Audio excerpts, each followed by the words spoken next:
अगर आप मार्केट को आउट परफॉर्म करना चाहते हो तो आप मार्केट के साथ नहीं चल सकते हो, आपको मार्केट से एक स्टेप आगे रहना पड़ेगा। This is exactly what smart money and institutions do. अब मार्केट से एक स्टेप आगे रहने के लिए आपको सबसे पहले सही सेक्टर आइडेंटिफाई करना पड़ेगा। आज मार्केट में हजारों स्टॉक्स हैं, लेकिन अगर आप सही सेक्टर आइडेंटिफाई करने में सक्सेसफुल हो जाते हो तो आधी बैटल आप वहीं पे जीत जाते हो। Hello everyone, I am C Harshita Iyer and welcome back to the smart money club. आज के वीडियो में मैं आपके साथ एक ऐसे सेक्टर के बारे में बात करने वाली हूँ जिसके लिए 2025 एक गोल्डन ईयर हो सकता है। पिछले 2-3 सालों से ये सेक्टर काफ़ी ज़्यादा अंडर परफॉर्म कर रहा था और काफ़ी ज़्यादा म्यूटेड था, लेकिन 2025 में ये सेक्टर परफेक्टली पोजिशन्ड है फॉर एन अप साइकिल। इस सेक्टर के वैल्यूएशंस भी बहुत ज़्यादा अट्रैक्टिव है, प्लस फंडामेंटली भी ये सेक्टर काफ़ी ज़्यादा वेल पोजिशन्ड है। सबसे पहले तो मैं आपके साथ ये डिस्कस करूंगी कि क्यों पिछले 2-3 सालों से ये सेक्टर अंडर परफॉर्म कर रहा था। फिर मैं आपके साथ डिस्कस करूंगी कि क्यों 2025 इस पर्टिकुलर सेक्टर के लिए एक गोल्डन ईयर हो सकता है। So without wasting any more time, let's get started. Stock market का एक बहुत ही ज़्यादा पावरफुल कॉन्सेप्ट है which is the concept of sectoral rotation. सारे के सारे सेक्टर्स साथ में परफॉर्म नहीं करते हैं। कैपिटल एक सेक्टर से दूसरे सेक्टर में हमेशा शिफ्ट होता रहता है डिपेंडिंग अपॉन हम हमारी इकोनॉमी के कौन से फेज में हैं। इसका रीज़न बहुत ही ज़्यादा सिंपल है।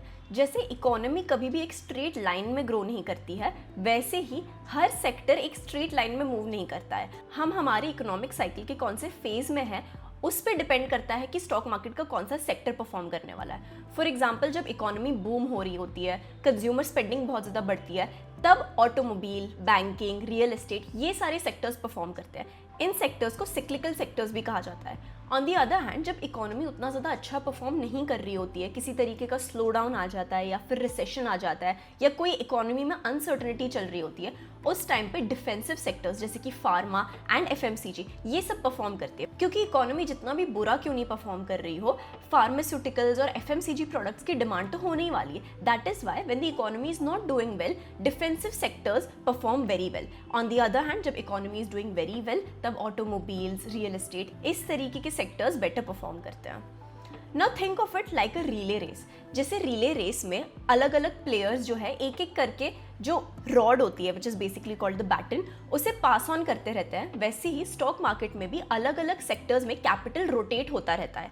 स्मार्ट मनी और इंस्टीट्यूशंस अपने इन्वेस्टमेंट डिसीजंस ऐसे ही लेते हैं। दे आइडेंटिफाई कि इस वक्त इकोनॉमी में क्या ट्रेंड चल रहा है and based on that trend कौन से सेक्टर में कैपिटल शिफ्ट होने वाला होता है। They identify the economic trend beforehand and then they choose the sector जिसमें उन्हें इन्वेस्ट करना है and then they decide the particular company which is going to leverage from that particular economic trend. इसी को हम top down approach भी कहते हैं। First you look at the economy, then you look at the particular sector, then you select the particular company जिसमें आपको invest करना है। So if you want to outperform the market, आपको step 1 में सही सेक्टर को identify करना बहुत बहुत ज़्यादा ज़रूरी हो जाता है। अगर आप सेक्टोरल रोटेशन को अच्छे से आइडेंटिफाई कर पा रहे हो तो आप मार्केट के साथ नहीं चल रहे हो, आप मार्केट से एक स्टेप आगे चल रहे हो, which is very very important अगर आपको सुपर नॉर्मल रिटर्न्स अचीव करने हैं। As you can see on my screen, ये पिछले 10-12 सालों में हर एक साल में कौन से सेक्टर ने सबसे ज़्यादा अच्छे रिटर्न्स दिए हैं, ये उसका डेटा है।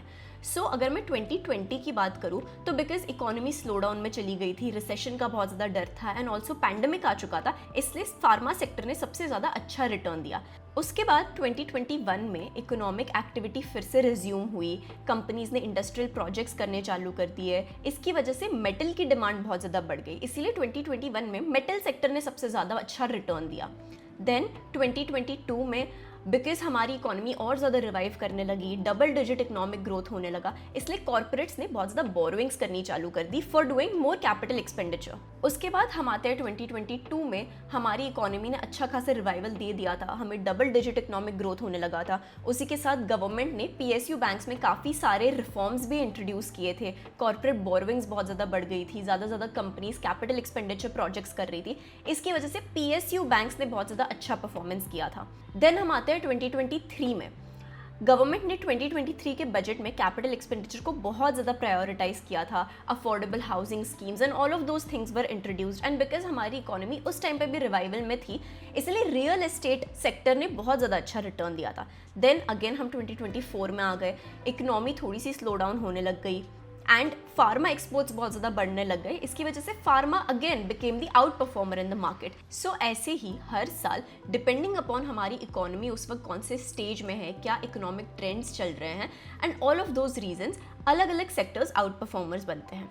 Now before I reveal the name of the sector, अगर आप स्टॉक मार्केट में एक्टिवली ट्रेड या इन्वेस्ट करते हो, या even if you are just starting out, you can definitely join our smart money club community.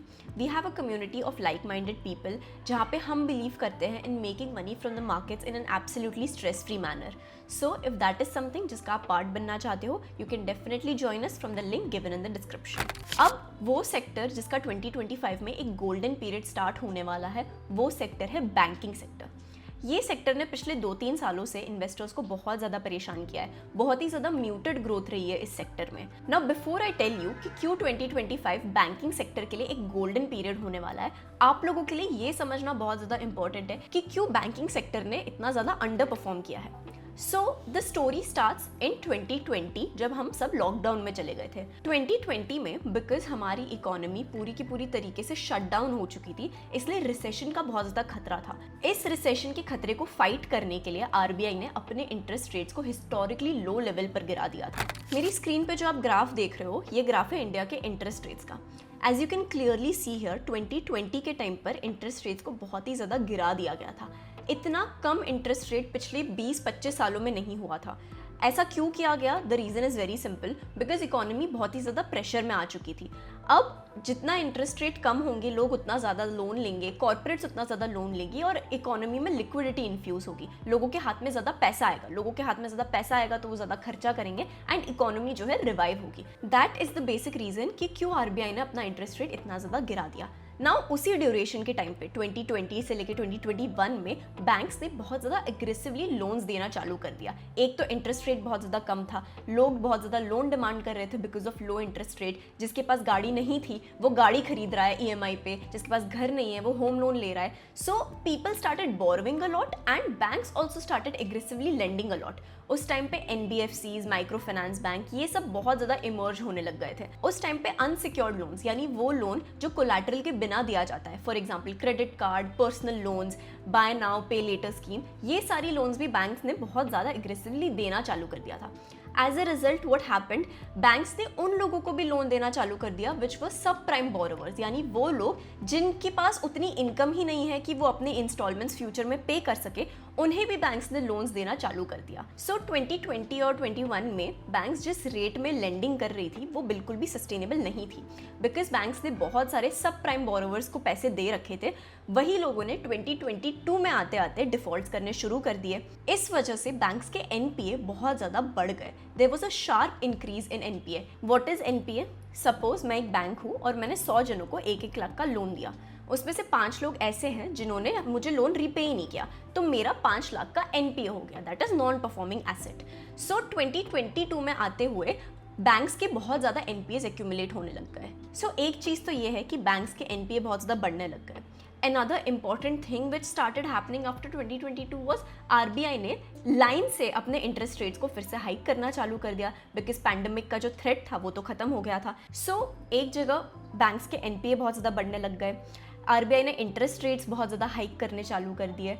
अब एक और बहुत ही ज़्यादा बुरी चीज़ जो होने लग गई बैंक्स के साथ, वो थी कि बैंक्स के पास डिपॉजिट आना बहुत ज़्यादा कम हो गया था। अब मेरी स्क्रीन में जो आप ग्राफ देख सकते हो, इसमें जो ब्लू लाइन है दैट रिप्रेजेंट्स कि बैंक्स ने कितना ज़्यादा लोन दिया है। As you can clearly see 2021 से लेकर 24 तक बैंक्स के क्रेडिट तो बहुत ज़्यादा इंक्रीज हो रहा है, यानी बैंक जो लोन दे रही है वो तो बहुत ज़्यादा इंक्रीज हो रहा है। लेकिन वहीं पे ये जो ब्लैक लाइन है, ये ब्लैक लाइन दिखाती है कि बैंक्स को कितना डिपॉजिट मिल रहा है। यही डिपॉजिट 2021 से डिक्लाइन होने लगा था। सो जिस रेट पे बैंक्स लोन दे रही थी उसी रेट से बैंक्स के पास डिपॉजिट नहीं आ रहे थे। अब एक बैंक का बेसिक बिजनेस क्या होता है? बैंक लोगों से डिपॉजिट लेती है और वही डिपॉजिट्स में से आगे लोन्स देती है। This is the basic business of bank. यहाँ पर बैंक लोन तो दिए जा रही है बट बैंक का डिपॉजिट नहीं बढ़ रहा है एट द सेम रेट। इसी को क्रेडिट टू डिपॉजिट रेशियो कहा जाता है। ये क्रेडिट टू डिपॉजिट रेशियो 80% पे पहुंच गया था by March 2024, which was the highest level since 2005। यानी लास्ट 20 ईयर्स में बैंक्स का क्रेडिट टू डिपॉजिट रेशियो इतना हाई कभी नहीं रहा था। So this became a very problematic situation for the banks. Now interest rate बहुत ज़्यादा बढ़ गए थे, इसलिए लोग ज़्यादा लोन्स भी नहीं ले रहे हैं on top of that banks के पास डिपॉजिट भी आना कम हो गए थे, एनपीए भी बहुत ज़्यादा बढ़ गए हैं. So overall it was a very difficult situation for the banks. अब मार्केट के दूसरे सेक्टर्स 20-25% का ग्रोथ रेट दे रहे थे, उनके वैल्यूएशंस भी बेटर थे, तो बट ऑब्वियस था कि इन्वेस्टर्स बैंकिंग सेक्टर को प्रायोरिटी नहीं दे रहे थे. So these were the reasons why banking sector has been very muted since the last 2 to 3 years. अब देखते हैं कि क्यों 2025 बैंकिंग सेक्टर के लिए गोल्डन पीरियड होने वाला है. इसके लिए भी मेरे पास बहुत ही ज़्यादा लॉजिकल रीजंस हैं. सबसे पहला तो हमारी कंट्री का क्रेडिट ग्रोथ रिवाइवल. अब आरबीआई ने इंटरेस्ट रेट्स को कट डाउन करना शुरू कर दिया है. पिछले आरबीआई मीटिंग में आरबीआई ने 25 बेसिस पॉइंट से इंटरेस्ट रेट्स को कम कर दिया एंड इट इज एक्सपेक्टेड कि नेक्स्ट रेट कट भी अनाउंस होने वाला है वेरी वेरी सून. इसी के साथ हमारे बजट में ये अनाउंस किया गया था कि 12 लाख तक कोई इनकम टैक्स एप्लीकेबल नहीं होने वाला है. सो नेचुरली मिडिल क्लास के हाथ में ज़्यादा पैसे बचने वाले हैं, जिसकी वजह से वो ज़्यादा गुड्स डिमांड करने वाले हैं. So middle class is going to have a higher disposable income, जिसकी वजह से वो अपना कंजम्पशन और ज़्यादा बढ़ाने वाले हैं. This is the basic reason कि क्यों हमारी कंट्री का क्रेडिट ग्रोथ रिवाइवल होने वाला है in this particular year. The next reason is banks की बैलेंस शीट काफ़ी ज़्यादा स्ट्रॉन्ग हो चुकी है. हमने ये डिस्कस किया था कि कैसे बैंक्स के एनपीए 2022 के बाद बहुत ज़्यादा इंक्रीज होने लगे हैं, बट अब हम उस पॉइंट पे पहुंच चुके हैं जहाँ पे एनपीएस बहुत ही ज़्यादा गिर चुके हैं and now the gross NPAs is only at 2.5%, जो पिछले 13 ईयर्स का लोवेस्ट एनपीए रेट है. इसी के साथ बैंक्स ने अपनी बैलेंस शीट भी क्लीन कर दी है by selling out all the bad loans to asset reconstruction companies और बाय राइटिंग देम ऑफ. तो ओवरऑल जो बैलेंस शीट बैंक्स की काफ़ी ज़्यादा वीक हो गई थी पिछले 2-3 सालों में, बैंक्स ने उन्हें अब काफ़ी ज़्यादा स्ट्रॉन्ग कर दिया है by number 1 reducing the NPA and number 2 by selling और writing off their bad loans. इसी के साथ एक बहुत ही ज़्यादा इंपॉर्टेंट चीज़ जो हुई है वो है लिक्विडिटी इन्फ्यूजन बाय आरबीआई. इसी मंथ में आरबीआई ने 1.9 ट्रिलियन रुपीस की लिक्विडिटी डाली है बैंक्स में. अब बैंक्स के पास जितना ज़्यादा पैसा होगा, बैंक्स के पास जितनी ज़्यादा लिक्विडिटी होगी, बैंक्स उतना ज़्यादा लोन्स दे पाएंगी. पहले हमने डिस्कस किया था कि डिपॉजिट प्रॉब्लम हो गया था बैंक्स के पास पैसे ही नहीं थे to give out more loans, but now that liquidity problem has been resolve by RBI, क्योंकि आरबीआई अब इकोनॉमी को फिर से रिवाइव करना चाहता है. पिछले कुछ क्वार्टर से हमारी जीडीपी स्लो डाउन हो गई थी. इसी स्लोड जीडीपी को रिवाइव करने के लिए ये सारे मेजर्स लिए जा रहे हैं. तो एक तो रेट कट होने लग गए हैं, लोगों की डिस्पोजेबल इनकम बढ़ चुकी है and on top of that RBI ने 1.9 ट्रिलियन रुपीस का लिक्विडिटी इन्फ्यूजन किया है in banks. So overall all the things are working in favour for the banks, जो पिछले 2-3 सालों में बैंक्स के अगेंस्ट काम कर रही थी. प्लस बैंक्स की अब बैलेंस शीट भी बहुत ज़्यादा स्ट्रॉन्ग हो चुकी है.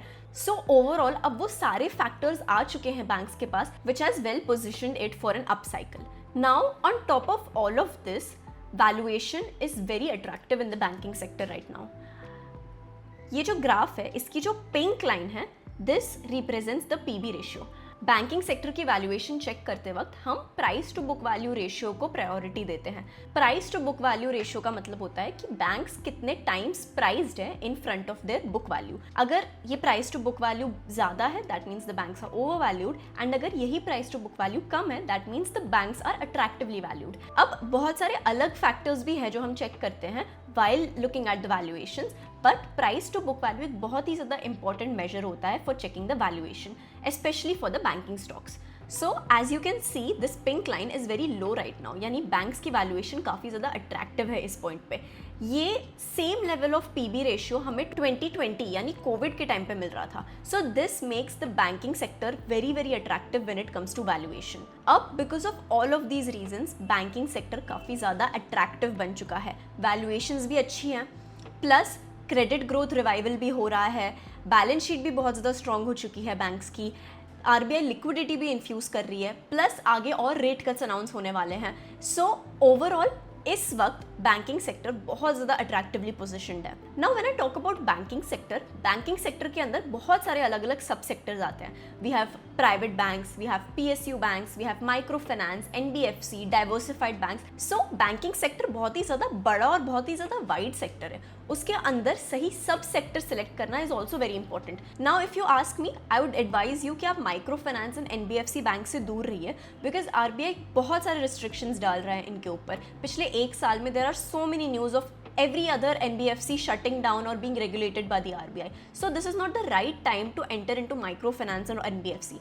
But on the other hand private banks look very very attractive. So banking sector के अंदर ही सब सेक्टर आइडेंटिफाई करना is equally important. Now banking stocks को कैसे स्टडी करते हैं, that is a different topic all together. If you guys want I can make another video जिसमें मैं सिर्फ और सिर्फ इसके बारे में बात करूं कि इंडिविजुअल बैंकिंग स्टॉक्स को कैसे स्टडी किया जाता है. So with that being said, अगर आप हमारा smart money club community join करना चाहते हो तो उसकी लिंक मैंने डिस्क्रिप्शन में दे दी है. हम इसी हफ्ते एक लाइव वेबिनार कंडक्ट करने वाले हैं जिसमें हम आपके साथ हमारा no stress trading blueprint share करने वाले हैं, which is going to be a great learning experience for you guys. So if you're interested, you're free to join from the link given in the description. I hope you guys enjoyed this video and you learned something new. Make sure you subscribe to the channel and I'll see you guys next time. Thank you.